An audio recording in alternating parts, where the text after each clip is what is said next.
Om.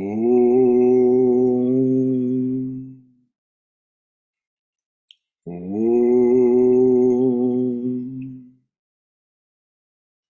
Om Sahana Vavatu Sahano Bhunaktu Sahaviryam Karavavahai Tejasvina Vaditamastu Ma Vidvishavahai.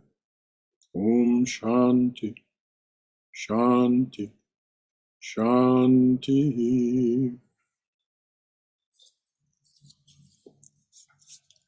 Om. May the Divine Being look over us lovingly as a mother and father. May the Divine Being support and nourish us as a mother and father. May we have the strength and skill to study together the art of spirituality. May no misunderstandings arise amongst us. Om. Peace, peace, peace and beneficence be unto us and to all beloved beings everywhere. Hari Om Tat Sat, beloved Master, make it so. So welcome, everyone,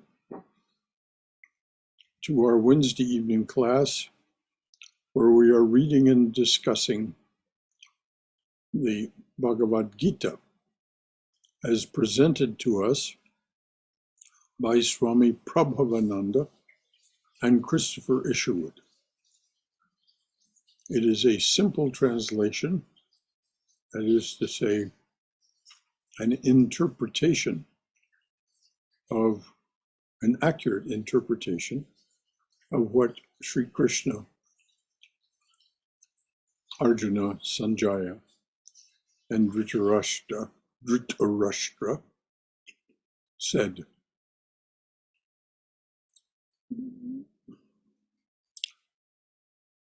It is hard enough to understand the incarnations, though they make every effort to speak to us simply and straightforwardly. They speak from this profundity that requires interpretation by such as Swami Prabhavananda. So from here, great gratitude that he produced this book for us. Anything else from anyone before we begin the reading and discussion of Bhagavad Gita as presented to us by Swami Prabhavananda and Christopher Isherwood? All right, dears. Swayam is our very capable and loving reader. She will begin. Okay, namaste, everybody. Good evening. We are at the bottom of page 38. Basically, we are going to start with what Sri Krishna is going to say after Arjuna laid down his arms and said, "I will not fight," and became silent. So Sri Krishna says, "Your words are wise, Arjuna, but your sorrow is for nothing. The truly wise mourn neither for the living nor for the dead. There was never a time when I did not exist, nor you, nor any of the kings, nor is there any future in which we shall cease to be.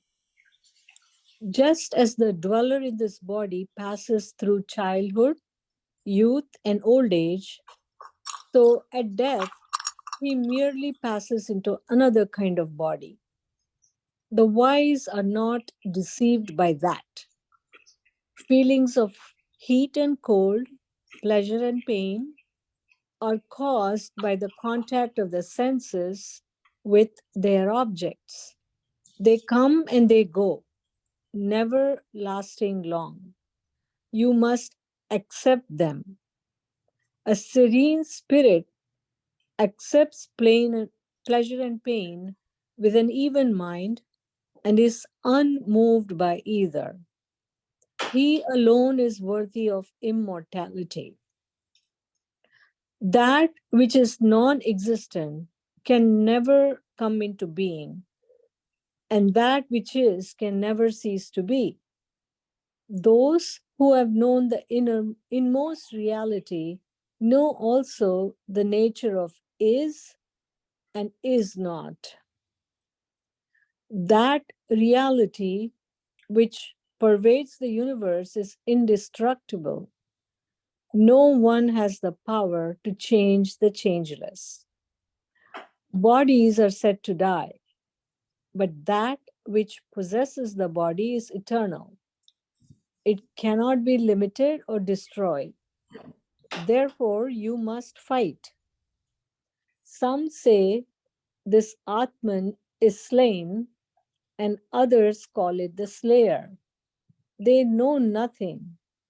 How can it slay, or who shall slay it? And in asterisks, Atman is noted as the Godhead that is within every being. The Godhead that is within every being, the Atman. This is Swami Prabhavananda's definition of Atman. So read the sentence in which Atman occurs again, please, dear. Mhm. Some say this Atman is slain, and others call it the slayer. They know nothing.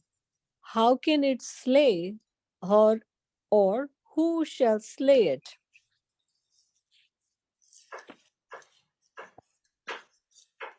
We Know this. lost you, dear. Oh, sorry. Can you hear me now? Mm-hmm. Okay. Know this Atman, unborn, undying, never ceasing, never beginning, deathless, birthless, unchanging, forever. How can it die? The death of the body. Knowing it birthless, knowing it, and this, it's are all in capital, the I is in capital. Knowing it birthless, knowing it deathless, knowing it endless, forever unchanging. Dream not you do the deed of the killer. Dream not the power is yours to command it. Worn out garments are shed by the body. Worn out bodies are shed by the dweller within the body. New bodies are donned by the dweller like garments. Not wounded by weapons, not burned by fire, not dried by the wind, not wetted by water. Such is Atman, not dried, not wetted, not burned, not wounded, innermost element, everywhere, always, being of beings, changeless, eternal, forever and ever. Okay, let's just hold it right there. Now, this is Sri Krishna's opening statement to Arjuna, starting with, your words are wise, but you are mistaken. And here's why. And he essentially tells him the whole truth. Everything that is later to be expounded in the Gita is in one way or another gestured at in this opening statement.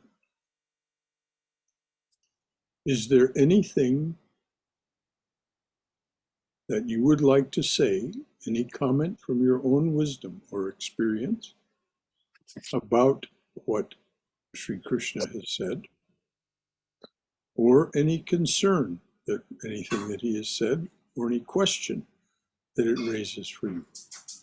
Because it's very important that we go ahead on a firm basis of common understanding of what it is that Sri Krishna has said and what Swami Prabhavananda and Isherwood have interpreted as Sri Krishna's words.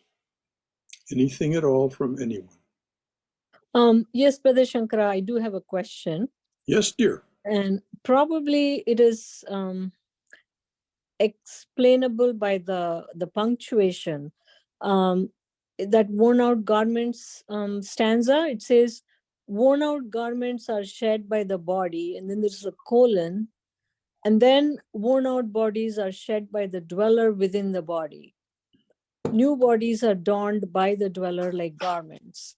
So I understand the part where it says worn out bodies are shed by the dweller within the body. So basically the Atman or the subtle body. No, Well, not the maybe I'm subtle body and the Atman are not the same, dear. not the same. Not the same. The subtle body will transmigrate, yes, and it Right. will be part of this taking a new body, but it is not the same as the Atman.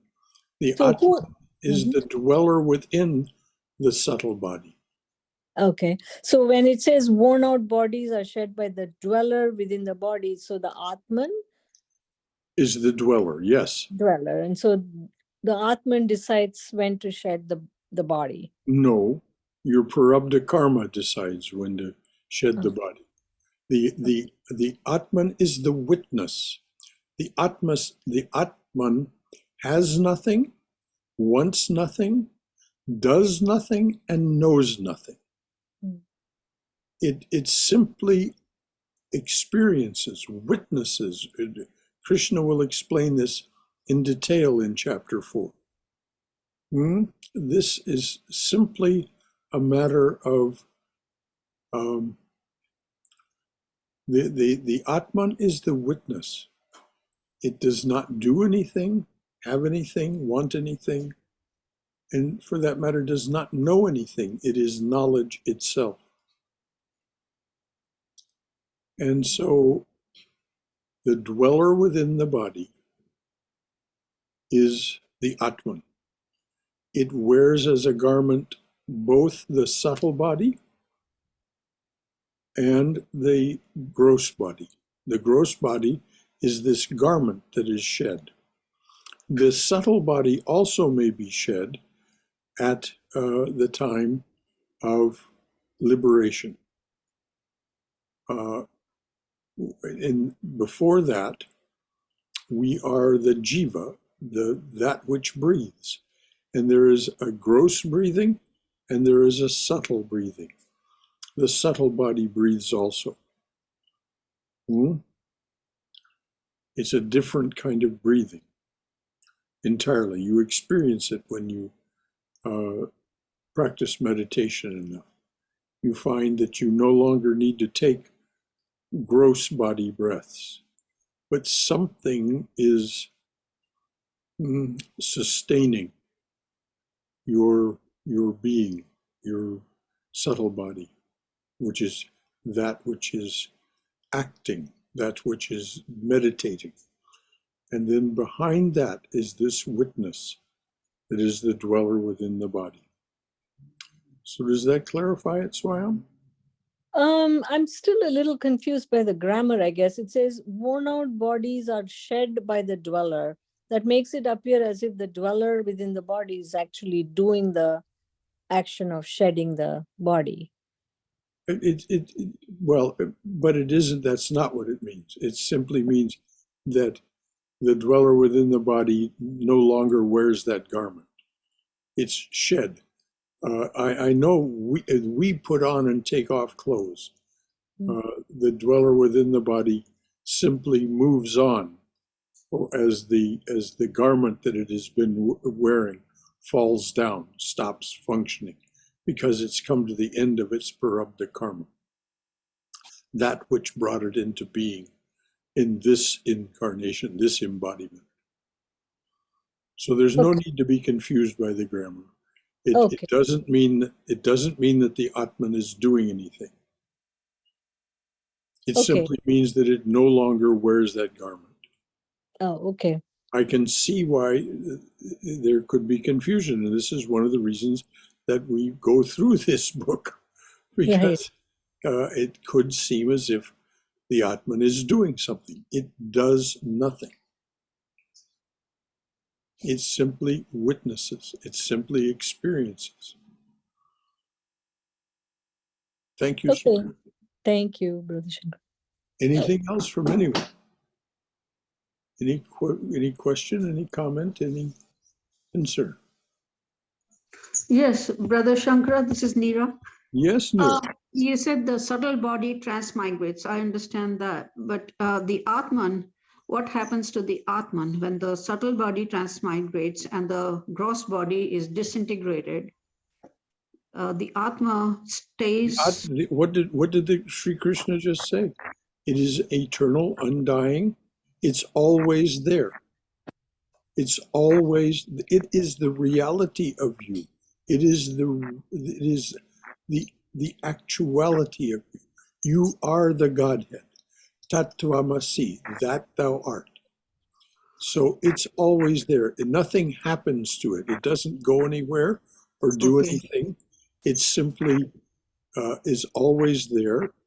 And this is only a language of convenience that it sheds and dawns. It's when a new embodiment is taken, and this is because of the karma of the body, not the karma of the Atman. The Atman has no karma. Because of the karma that is ongoing. We have prarabdha karma that brought us into this lifetime. Then that is over, that body falls down and is no longer. But there is still the karma that has been accumulated by that body and by previous incarnations that forms a new prarabdha karma. And so what actually happens is at conception, the womb of the woman, the womb of the woman, becomes a concave, like a concave mirror, but it isn't reflecting light. It isn't focusing light like a concave mirror would. It is focusing this energy that is all around us at all times. It provides a focal point for it, which is the egg. It focuses that, and within that moment, it's as if I was holding my hand like this, and like a magician pulls up a handkerchief out of my apparently empty hand. Now imagine that handkerchief is connected without any break or any interruption, connected with the divine Godhead everywhere. This is that little blue being the size of a thumb that is mentioned in the Upanishads.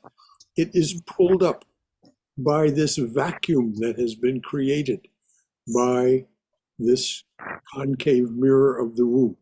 It's pulled up, but it remains connected 360 degrees in every direction with that which is, and for that matter, that which is not. Now, the subtle body forms around that, and then the gross body forms around that. But the Atman is ever existing. It just becomes focused as a dweller within this new body that is being created. That I just narrated to you is an actual experience given to me by Sri Ramakrishna. He showed me just exactly what I just narrated to you. Thank you. So the Atman is ever present, undying, eternal, all those words that Krishna just used to Arjuna, trying to give us some sense of what it is that we're talking about as the dweller within the body. It is also spoken of in various scriptures, the Upanishads especially, as this little blue being that is that the size of your thumb that dwells within the lotus of the heart. That is the dweller within the body. It is what we can perceive.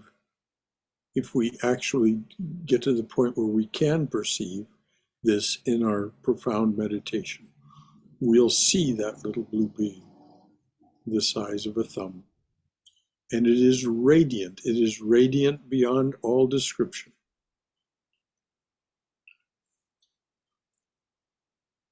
Anything else from anyone? Thank you, Nira. Brother Shankara? Yes, dear.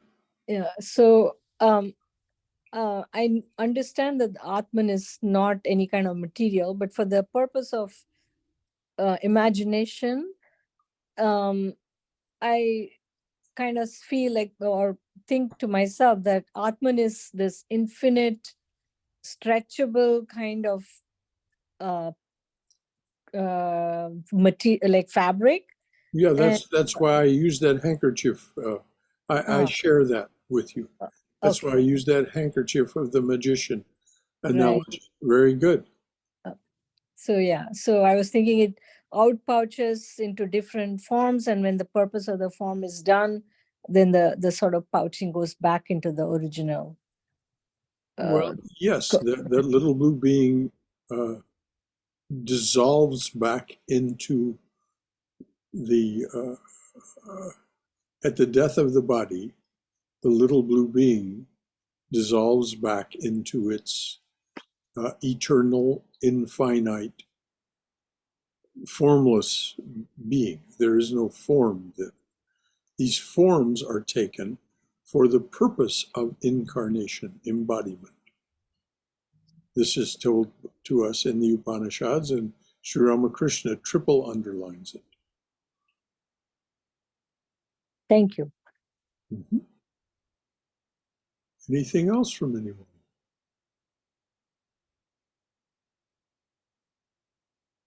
All right, read the last few lines, dear, just so we read on into what comes next. Okay.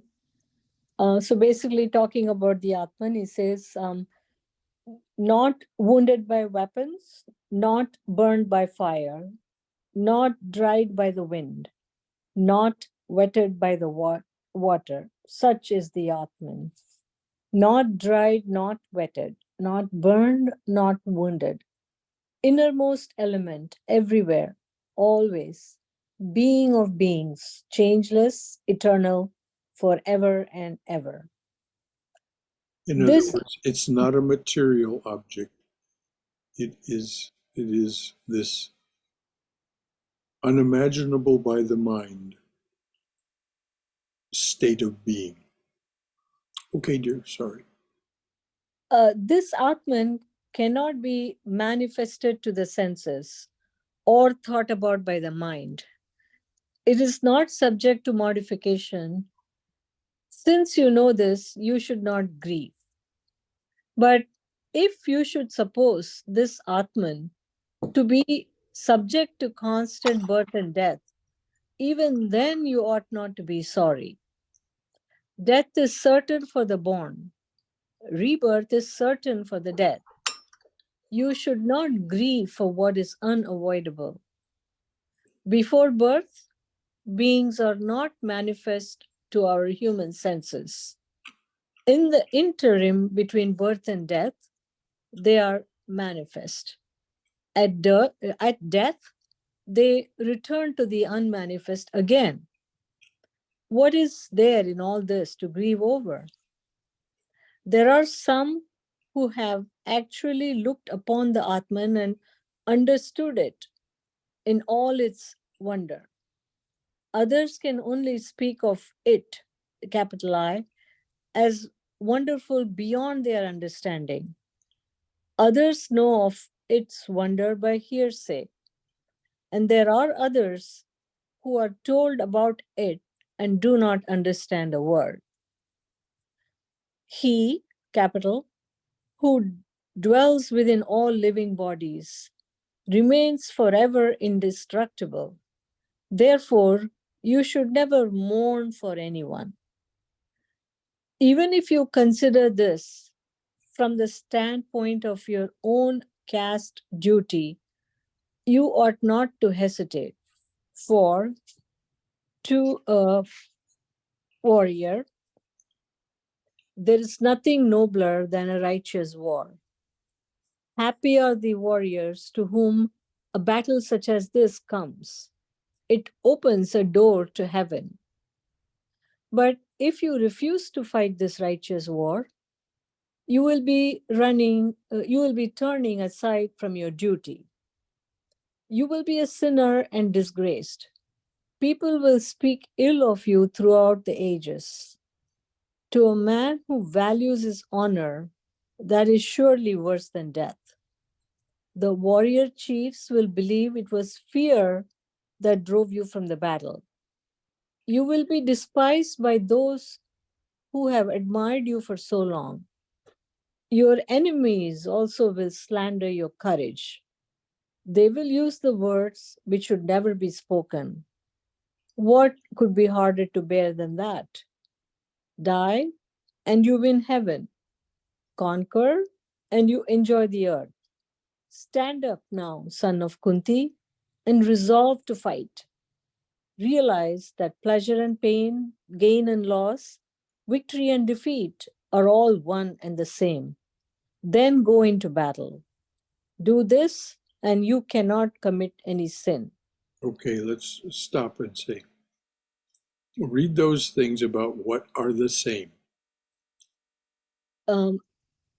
Which say that again. What did you just read? That he ends up by saying these are the same. Pleasure and pain, victory and defeat. Sure. Realize that pleasure and pain, gain and loss, victory and defeat are all one and the same. Then go into battle. Why are they one and the same? Does anyone have any comment on that from their own wisdom or experience? Why are pleasure and pain, victory and defeat? Why are they one and the same? Because they all hang on, let's let Robert talk for a moment. Okay. they're all illusions. They're all what? Illusions. Yes, they're illusions. They're not real. They're not real, but also they're just aspects. They're just the dark and the light, the duality. So they are. You're right, Robert. They are illusions. Part of the duality, which is itself an illusion. But they just come and go. That's what it is, right? Pain and pleasure, all these things, gain and loss, they come and go. It happens and it just goes on, and then that's why we should, and that's why Sri Krishna says earlier, the wise do not grieve for the coming and the going. They do not celebrate the coming, the seeming coming. They do not grieve over the seeming. Anything to add, Robert? This is very good. No. Okay. I think Krishna is telling him to be equanimous. Well, Just yes, exactly. right, Brother Shankara? Equanimity, yes. Maintain equanimity. These all come and go. Because if we are properly seated as the witness of the Atman, we simply witness them come and go. Everything arises and passes away. Everything that can possibly exist within time, space, and causation. Because the rest, it's like St. Thomas Aquinas says, it both does and does not exist. So it is and is not. And this, of course, is completely beyond the comprehension of our minds. Our minds cannot hold these thoughts and understand them. This is why we have to, ultimately, if we're going to go this direction, we don't have to in any dogmatic sense. But if we're going to head in the direction that Sri Krishna is directing us, we have to accept these things. And it's a kind of working faith. Yes, okay, I'll believe what Sri Krishna says, even though there's no way I'm going to understand it in an intellectual sense. So this is why Very good pleasure point, and Brother pain, Shankara. gain and loss, are the same. Someone who spoke up, who was it? Yeah, it was me. I said, very, very well said, that intellectually we accept it and we trust it, and then we take one step at a time. Precisely, Shailesh. Precisely. Thank you. That's exactly it. And this is where Robert was coming from. Robert has had sufficient spiritual experience now to know these things are illusory, but that's not intellectual knowledge. It goes way beyond intellectual knowledge. It is knowledge of the heart, or of this deep wisdom that comes with profound meditation. And so this is why he could speak with confidence that the reason these are the same is that they really don't exist at all. They are illusory. And this is why Haima said, if we just have equanimity in the face of them, they don't harm us in any way. There's no way that the truth of our being can be harmed, as Sri Krishna just said, not burnt by fire, wetted by water, dried by wind, cut by sword. It is not a material object that we are. We are not a material being. We are a spiritual being. We are the divine being having a human experience, not a human being having a divine experience. Anything else from anyone? Brother Shankara, Yes, dear. at a physical level, it's easier to conceptualize the opposites. Like anything that has a front has to have a back. Anything that goes up comes down. Yes. But at the non-physical level, it's a little bit harder to accept only the positive, the pleasure versus the pain, the gain versus the loss. Well, yes, this is why I said we accept it as a kind of working faith. It becomes Shraddha, or courageous conviction and steadfastness, which is the meaning of Shraddha, courageous conviction and steadfastness. When we have descended below the depths, below the thoughts, below the breath, and experienced ourselves as the Atman, as the witness. And it is not an experience of the senses, as Sri Krishna pointed out, that Atman is never manifested to the senses. Even when we visualize it as this little blue being the size of a thumb, it is with our spiritual eyes that we make this visualization, not with our physical eyes.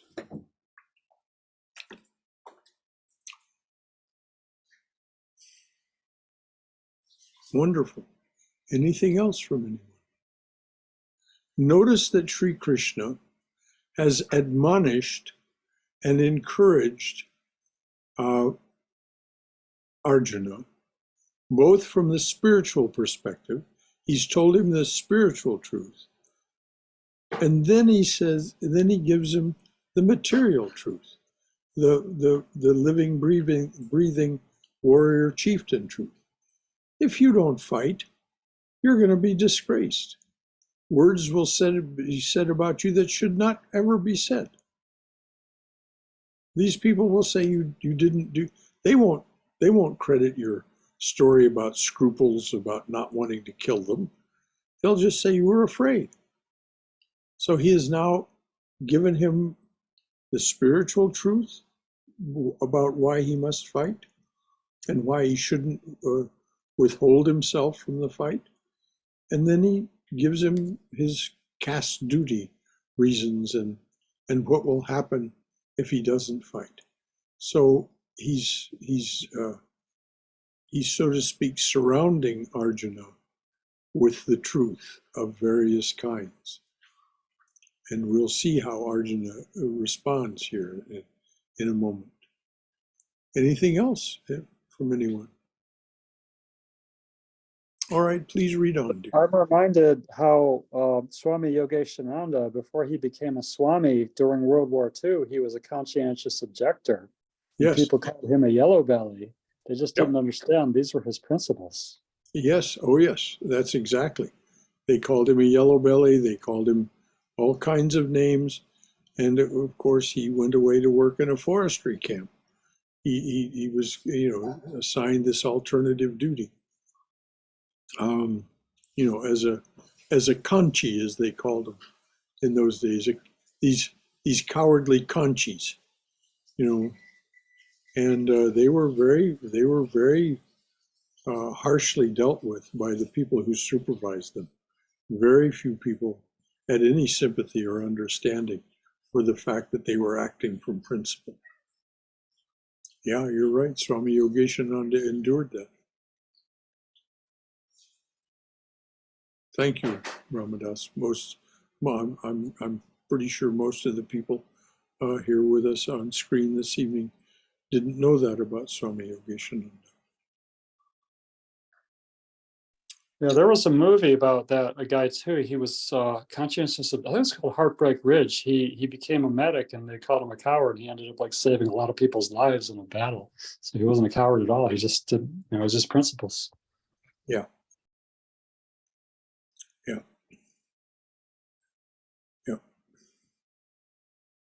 Yeah, Ernest Hemingway during World War I became an ambulance driver and a medic because he did not want to participate in the fighting.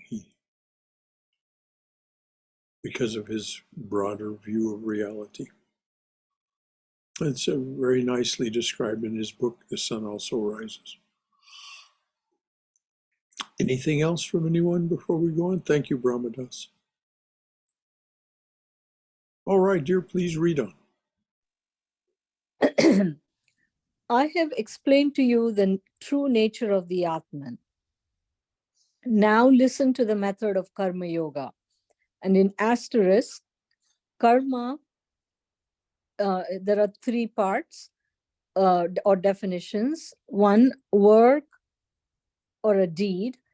2 is effect of a deed. 3, laws of causation governing action and its effects in the physical and psychological plane. And Notice that it does not say the spiritual plane.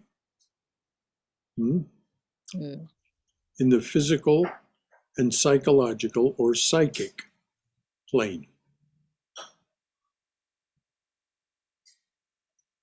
Okay, this is what's meant by karma. And then yoga is union with God.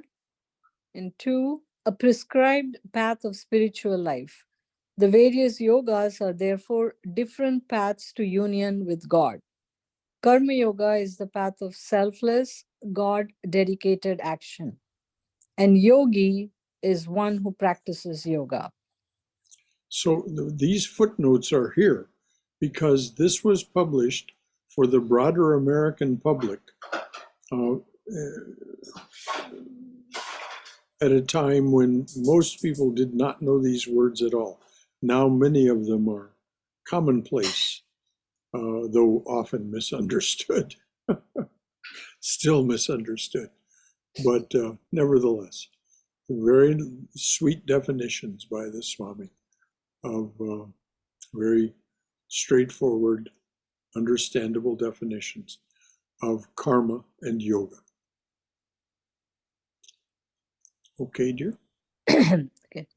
If you can understand and follow it, that is the karma yoga, you will be able to break the chains of desire which bind you to your actions. In this yoga, even the abortive attempt is not wasted.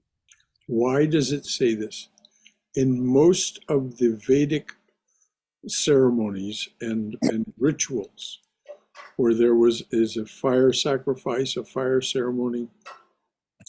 The reason Sri Krishna points this out is that in virtually all of those, if you don't do it exactly correctly,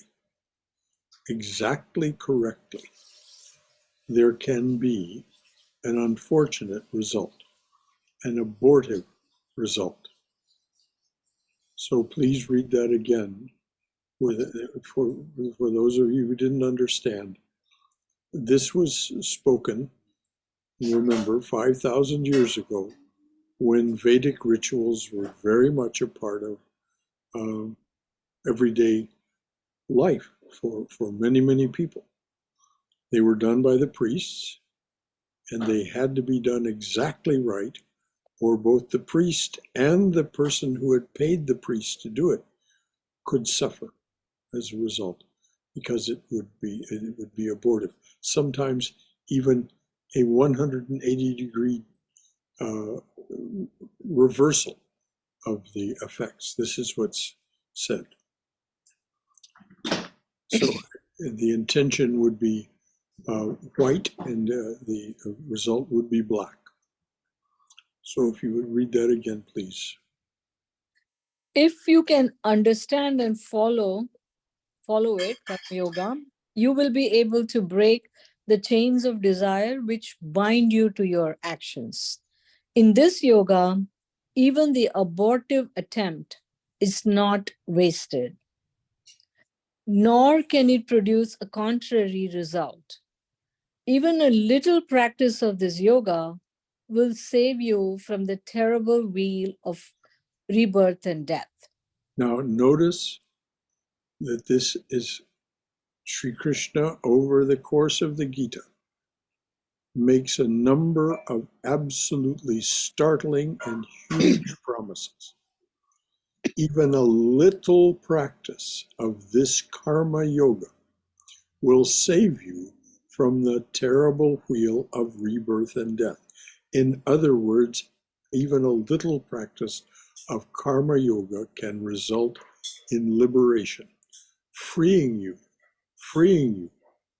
from your karma. Any comments or questions about that? Because this is very important for us to understand. Because what he's telling, he's about to tell, he's admonished Arjuna. Now he's about to tell him in what spirit to go ahead and do this fight. Now, understanding the metaphor, that this is all a metaphorical statement of how we should go ahead and fight, the struggle of, and for Krishna, karma and bhakti yoga are the two are the vector, if you will.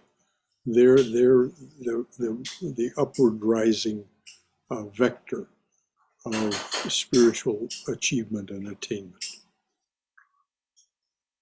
So please, Brother Shankara? yes, dear. I meant right in my understanding that in the Vedic sacrifices, it was more of the karma kanda, where they were looking for results from the sacrifices that they did. They were, Yes, exactly. so they were not really following karma yoga in the true sense. No, they weren't following karma yoga at all. They were following karma kanda, not karma yoga. Right. Karma kanda means practices, a way of doing action. Karma kanda means practices.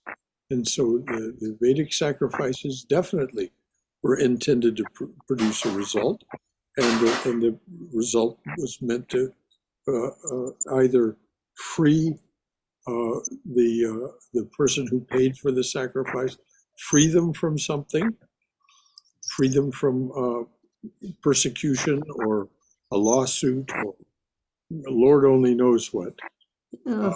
Looking for Or- worldly benefits, worldly rewards. Exactly.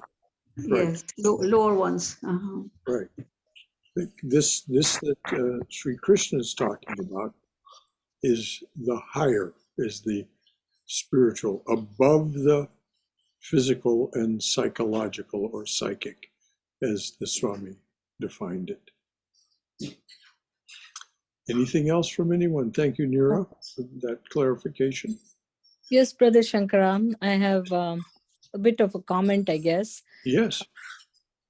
This sentence, even a little practice of this yoga will save you from the terrible wheel of rebirth and death. Of course, the left brain wants to define or quantify the little practice as, okay, 5 times, 6 times, whatever. But it would be, I guess, helpful to redirect it to do whatever one can, however, many times or whatever situation. Again, I think if we think that, oh, okay, I'm doing this, I'm not expecting anything, that it kind of contradicts the idea of karma yoga. The best way, I think, to think of karma yoga is just not think about, oh, I'm doing something.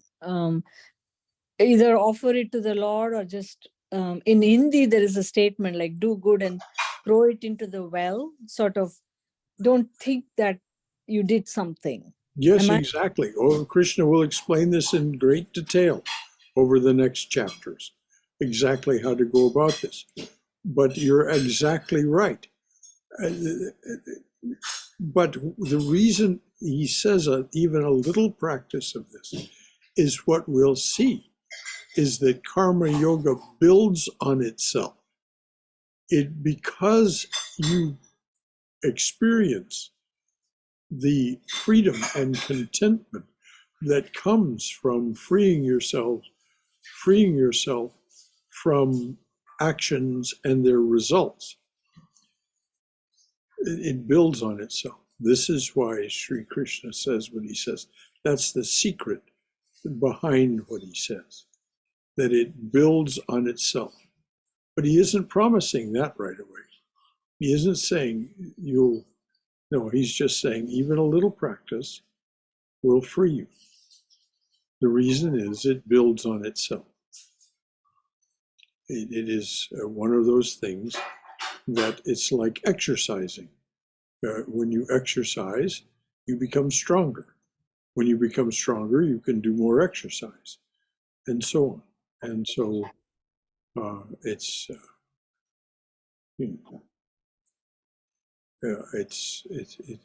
this is why in one context Vivekananda says this world we live in, this universe, is a gymnasium in which we exercise and become stronger and learn our exercises.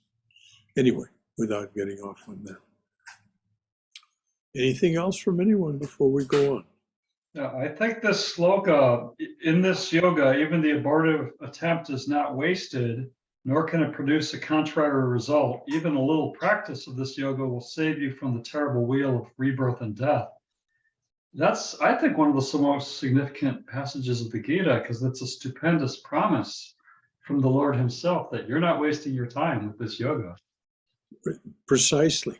And it cannot produce a contrary effect, like the Vedic sacrifices can, like the karma kanda, as Neera pointed out. The practices of doing things for worldly gain or release from worldly pain. So this, as you said, this is a stupendous promise by Sri Krishna. So read it again, please, dear, unless there's something else from anyone, and then read on. Yes, I have one. Yes, Doing just a little will do it. It's like a knife with two edges. See, because when you say a little, that now your mind will grab onto that. Now, what is a little? Is that a second a day? Is that an hour a day? And will grab onto that. And I think there should be something coming later on that emphasizes that Sri Krishna defines what is meant by a little. That we should think. Yes. How much we can do rather than how little. He rather than quantify it, what he does is qualify it. He simply says, "This is what I mean."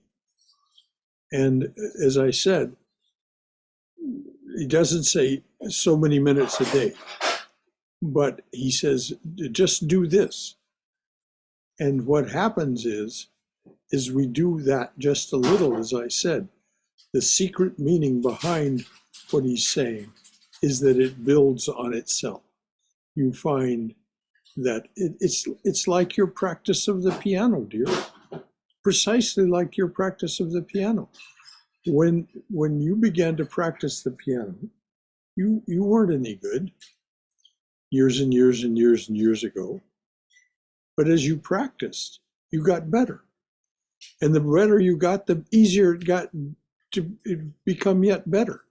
And finally, you reach this transcendent state where it was no longer you playing, the music was playing you. We've talked about this.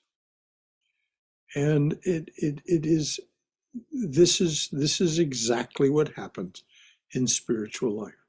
And it's one of the reasons that Swami Vivekananda said music is the highest form of art, and for those who understand it, the highest form of worship, because it can become transcendent, literally transcendent. It can become, as Gustavo Dudamel said, an attempt to make every note sacred.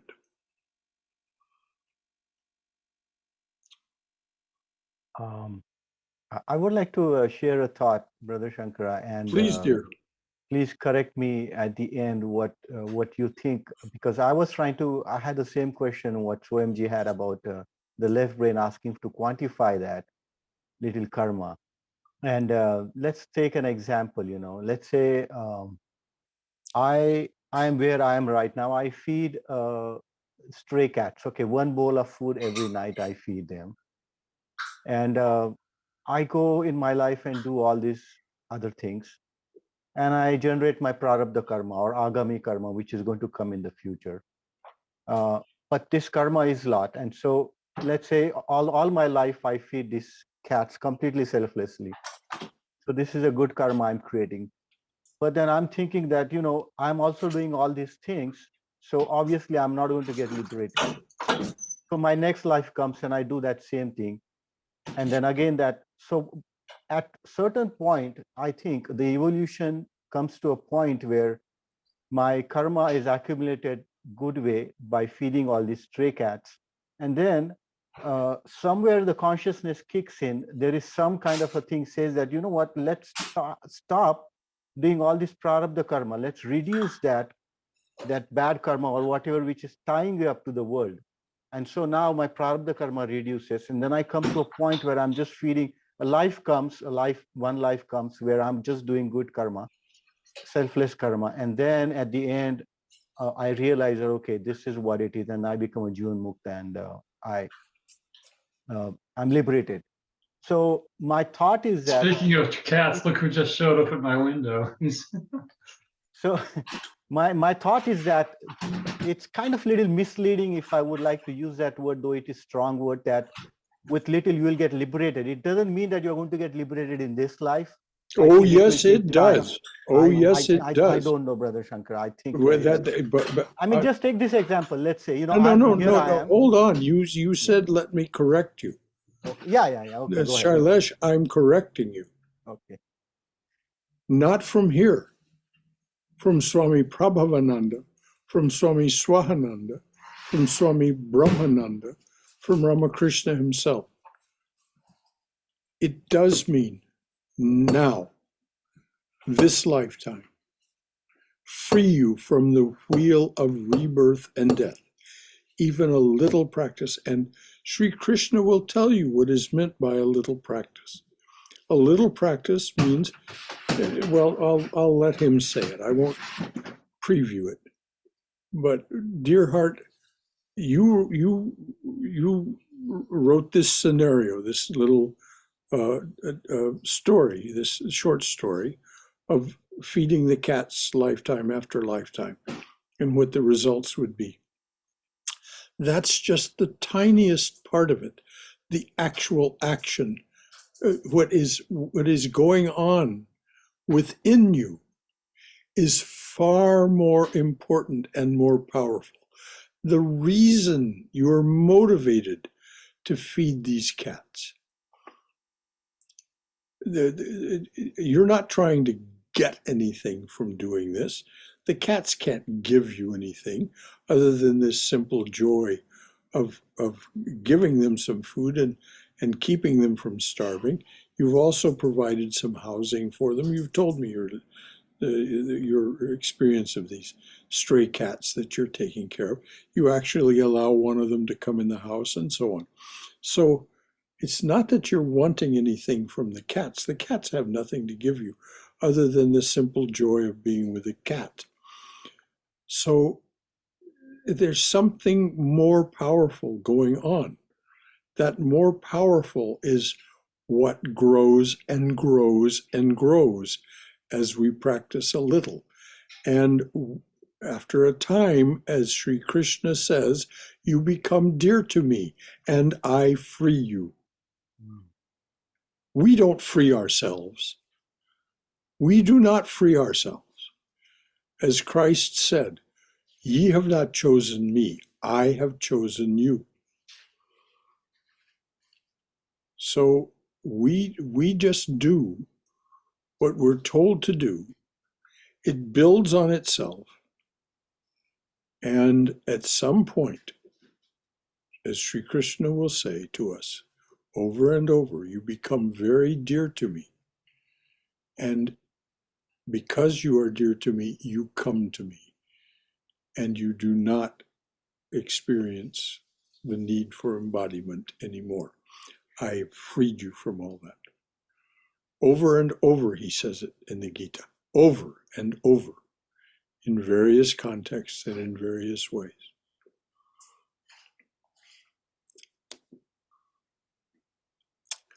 Okay. Thank you. I do have a counter thought to share, but that will be just humbly. I would like to say that if my desires are there just the way they are, and in fact they're increasing, then how is that little karma going to help me in this lifetime? Dear now heart, you are your saying that there is desires a for grace what? coming in, but let's say What desires are increasing? I mean, you know, it's mind, human mind, and if I really examine, I mean, it is there are desires. The desires Is it change. that they're When I'm really young, there is lust. When I'm older, there is something else. Then there is something else, and there is something else. Shailesh, is it that you are really, is it that they are really increasing, or is it that your awareness, your self-awareness makes it seem as if they're increasing because you're acknowledging them? Well, that's a tricky statement you are making. So It's not at all tricky. It is the product of experience from here, dear, and the experience of many others. It isn't that our desires increase. It is that we become aware of just how much desiring we're doing. And as Swami Prabhavananda said, desire is nothing but a restlessness of the mind. So we become aware of how restless the mind is for wanting something outside the present moment, not being equanimous, as Haima pointed out, in this moment and simply abiding in this moment and watching things come and go. No, we want something outside this present moment. We distract ourselves, but it is our awareness of that that grows. We're not capable of changing the gunas and their what they're doing. We're not capable of that. If we think we're capable of that, as Sri Krishna will tell us, it is simply our delusion. No, it is our awareness that grows, and it's because our awareness is growing as that witness awareness of the Atman. We're seeing how much desiring is going on. And I'm telling you, Shailesh, I guarantee what I said is the truth. Not that your desires are increasing. Your awareness of your desires is increasing. Yes. Okay. You said something I got- interesting. I have, Yeah, Robert, go ahead and then, Yeah, and then something. Brahmadas. okay, I have something. It's not that when you start to do it, whatever it is that you're doing, whether it's meditation, whether it's praying, music, and it's the time that you're doing it seems to kind of dissolve away. Mm-hmm. Then the desire, it's gone even before that, and then the awareness dissolves away as well. And I you find- simply and are that. it's happening, and I don't know what word, if there is a word to describe it. Well, I just said you are that. You become that. Yeah. That's what you are. That's what I was saying when I say you're no longer playing the music. The music is playing you. Yes. Yeah, that's a good way to put it. Mhm. Yeah. And this is what happens when we practice. And this is why I say the practice of karma yoga will result in the same thing. And Sri Krishna will tell us exactly what to practice. He will give us exactly very detailed instructions, what to do, how to think about it, how to be with it. It's all here in chapters 2, 3, and 4. It's really quite remarkable. Well, we want to put a name to everything, put a label on it. And some things, there's no label you can put on it. A label becomes not even necessary. Yes, you're absolutely right. This is the experience of the Atman when I say that the Atman knows nothing. It doesn't need to label anything. It doesn't do that. The left mind does that. And that's its job. If we read the definition given about the mind, when we read the cosmology of the Gita within Sankhya philosophy, the left mind, the mind as we understand the word mind, is a storehouse of information about name and form. The names that you just talked about, the categories, that's what it's for.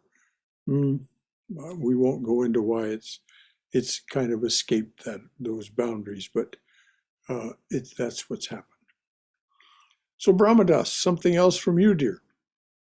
Oh yeah, I just thought it was interesting that you said, "Ye have not chosen me; I have chosen you." And I've also taken in a stray cat. You probably hear him meowing over there, and yeah, he chose me. And the stray cats, they choose you. We don't choose them. And also, there he goes. And it's been to me like a spiritual experience to have like Yudhishthira's dog, like a living creature that trusts you and depends on you to care for them. And Yudhishthira's dog is a very good example. That cat is Dharma itself. And it comes and goes in your life, but it is Dharma itself, and that's why it chose you. Right. Yes, exactly. That cat is righteousness and Dharma itself. Righteousness and Dharma. I like that. I like it too. Anything else from anyone before we sign off? I just want to make a quick comment. I know we're past time, Brother Shankara. It's all right, Yes. dear. Go right ahead. Okay, just one comment. Once the meditation starts manifesting, the desire stage goes down, and there will not be any desires anymore. You're just doing it. You continue to do it, but there's no desires anymore. Why is that the case, Haima? Because the meditation starts manifesting, and that's the result of meditation, I believe. What is it that manifests? It manifests in a Goes to higher level. well, it manifests as a calming of the mind. Calming effect, yes, I would So say. the mind is no longer restless. No longer restless, no desires. Right. And then everything is calm and you're just doing your duties and doing your worldly duties and keep on moving and Well, accept whatever comes to your plate. You accept it gracefully.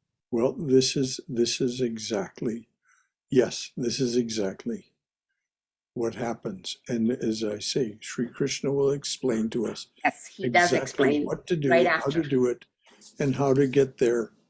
And Yes. of course, he says over and over that meditation, the practice of meditation is necessary. Why? Definitely. Because we must get below the level of the chattering, thinking mind. Anxiety. We must get below that if we're going to manifest the truth of our being. We don't have to do it. Billions of people in the world are not doing it at Not this doing very it. moment. No harm, no foul. As long as they're not harming anyone, there's nothing. Even if they are harming someone, it's not up to us to judge. Nothing we can do, right?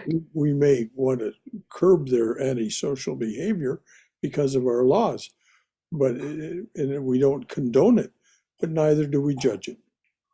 So this is why spiritual life is not. It's simple in principle, as Krishna will explain to us, but it's difficult in practice.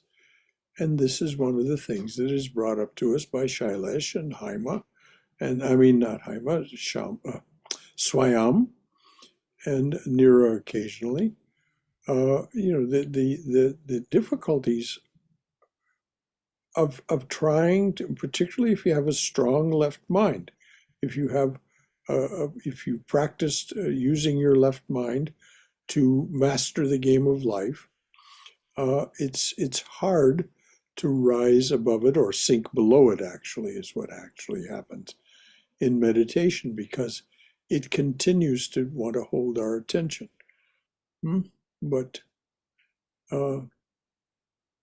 this is why Sri Krishna tells Arjuna in 700 verses, and he explains 4 different kinds of yoga. So anything else from anyone before we sign off? Yeah, Brother Shankara, I have a quick comment and a question. Yes, dear. The comment is following Shailesh's thing that it's okay to eat mangoes. Sometimes even Sri Ramakrishna has given permission. He not only gave permission, he gave a commandment. Yeah, especially in summer when we get all those delicious mangoes from India, the particular Alfonso variety. Yes. I mean, I indulge myself during that time. But my question was, I know people, like even my friends, who are very dedicated to the cause that they work for. And truly they are doing it for the cause, not expecting. But then the people that receive their the effects of their good work then recognize them either through a monetary reward or a plaque or naming something. Does that negate the yoga part of the karma? No. If they're not working for that, what comes to them as a result of that, they have no right to the fruits of their action. So something happens, but if they have no attachment to it, no harm, no foul. If someone gives them, makes a donation, or supports them in their work, or puts a plaque up, or names a hospital wing after them, as long as they have no attachment to it. But this is the difficulty. It's so easy for us to be subtly attached. And Swami Prabhavananda talks about this at some length in not in this book, but in the book How to Know God. How easy it is to not be aware of our subtle attachments. And so, but better to do it and be a little attached than not to do it at all. But Ramakrishna says, and Jesus says it too, first seek God. And this is what Sri Krishna will tell us as he develops chapter 3 now. Yeah, I was just going to say or ask that does sharing that attachment with, their friends or family, is that a kind of subtle attachment? Oh, yes. The more they talk about it, the more you know they're attached. I'm not judging. I'm not saying bad people. Right. Of course. It's a long, winding road, as the Beatles said. It's the long and winding road that leads back to your door. Yeah. Yeah, it's so. Brother Shankara, it's just like not being attached to name and fame. That's what Very much. Thakur said that. Yeah. Yeah, Mhm. but It's if a we're form of attached, we're movement. attached. But the more we practice meditation, the more clearly we see where we are attached and where our desires are coming from, and so on and so forth. And so this is how Sri Krishna really gives us such wonderful instruction as we go along here. And there's just, I mean, he tells us exactly what to do. Exactly. And how to do it. And how to think about it. And how to be with it.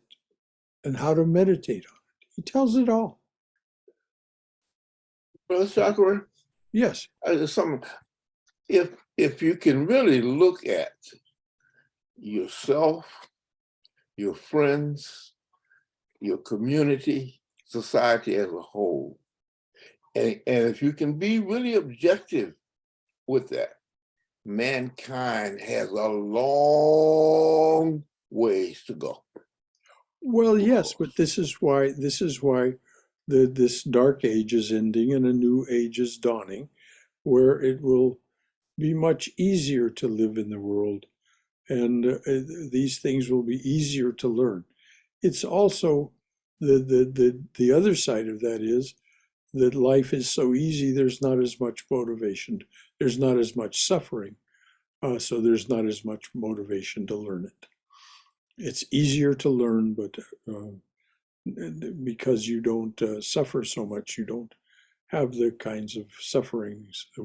You don't have to work to eat. You don't have, the world is temperate, so you don't have to even have much of shelter. People begin to go without clothing and so on and so forth. It's yes, humanity has a long way to go, but we don't need to concern ourselves about that, Robert. We just need to concern ourselves about ourselves and those that we can touch directly or indirectly by giving some money.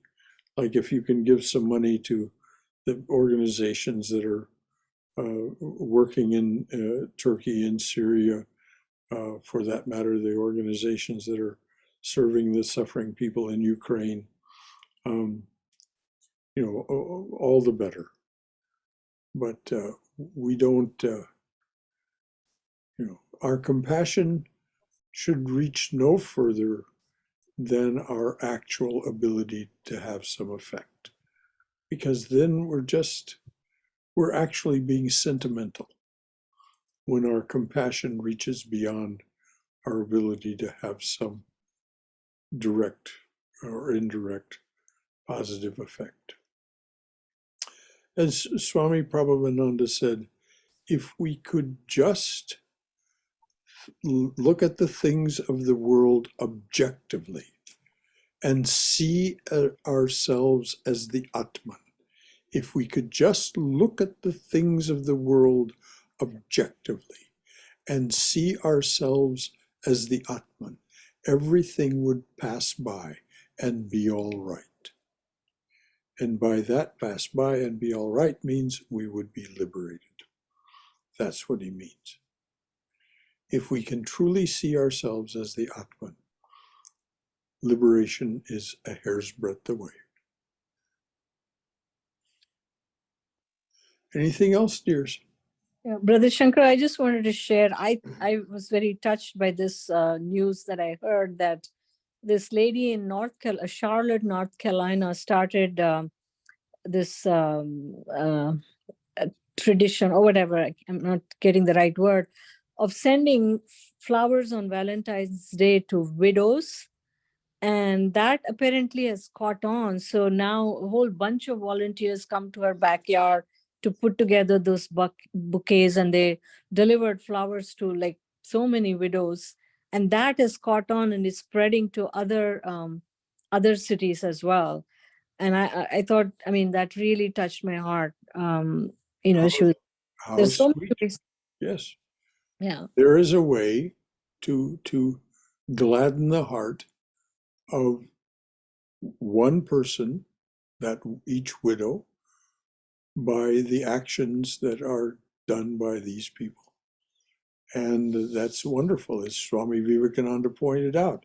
If you can bring a smile to even one face on this day, it has been a good day. If you can bring a smile to any one's face in this day, it has been a good day. A moment's, in other words, a moment's selflessness builds on itself because of the joy we find in selflessness. We'll talk about all this as we go through the next chapter. We're just at the end of chapter 2. This is where this is this promise about even a little practice of this yoga. So now we'll take up the principles and practices of karma yoga next week. Any last thought from anyone? All right, dears. Om Hari Om Satoma Satgamaya Tamasoma Jyotirgamaya Mrityorma Amrutangamaya Abir Moiti. O dearly beloved Lord, lead us from the unreal to the real. Lead us from this realm of endless noise and relentless deception to thine abode of silence, serenity, clarity, and peace. Lead us from darkness to light. Lead us from darkness and ignorance to the brilliance of thy wisdom and love. Lead us from death to immortality. Light us through and through, light us through and through with thy everlasting, shining presence. Om Hari Om Tat Sat. Jai Shri Guru Maharaj Ji Ki Jai. Durga Durga Durga. May we be safe, may we be healthy, may we be cheerful, may we have peace of mind, and may we be always, and know we are always, in the loving and protective embrace of the Divine Being as our Mother and Father. So until Saturday at noon,